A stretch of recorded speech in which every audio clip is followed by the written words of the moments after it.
These are the images rocking the Middle East this morning. The charred remains of a helicopter, its tail partially intact.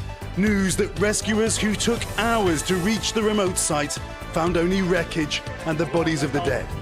Iran's hardline president and its foreign minister brought down by bad weather, an official said. The thick fog and mountainous terrain evident from the pictures of the urgent rescue effort. In the US, the Senate Majority Leader racing to signal an assessment that this was not part of a plot against Iran's leaders. I've just spoken to the intelligence authorities. At this point, there is no evidence of foul play. It looks like an accident. It's unfortunate news, this Iranian says in Tehran. It's a loss. We were at a loss anyway. This morning, countries close to Iran sending sympathy, including China, Russia, and others in the Middle East. Europe's message of condolence shorter. Amid prayers in Iran, Western capitals are watching warily. Ebrahim Raisi ran a government that launched missiles and drones at Israel just last month, and in 2022 brutally crushed protests over the death of a young woman, Mahsa Amini. This morning, leaders of Hamas adding their public prayers.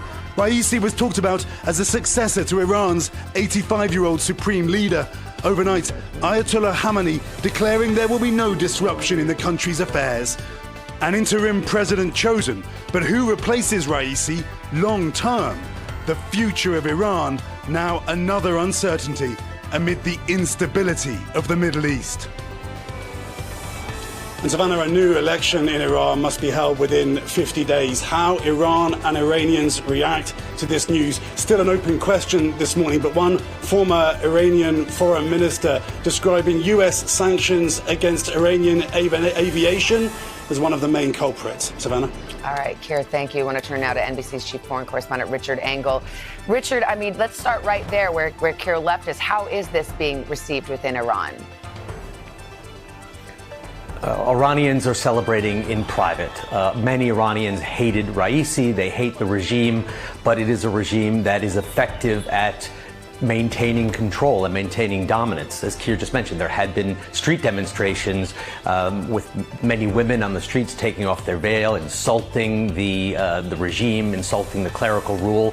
But the regime had crushed those demonstrations, crushed those protests, and I think it would be very hard for demonstrators to go out now and take to the streets, especially when the regime's guards are up and they are most aware and cautious about any kind of civil disturbance. Well, as you well know, Raisi was president, but the real power in Iran lies with the Ayatollah. And Raisi was actually seen as a likely successor to the Ayatollah, who is getting on in years. So that sets up a potential succession crisis within Iran. How do you see that playing out?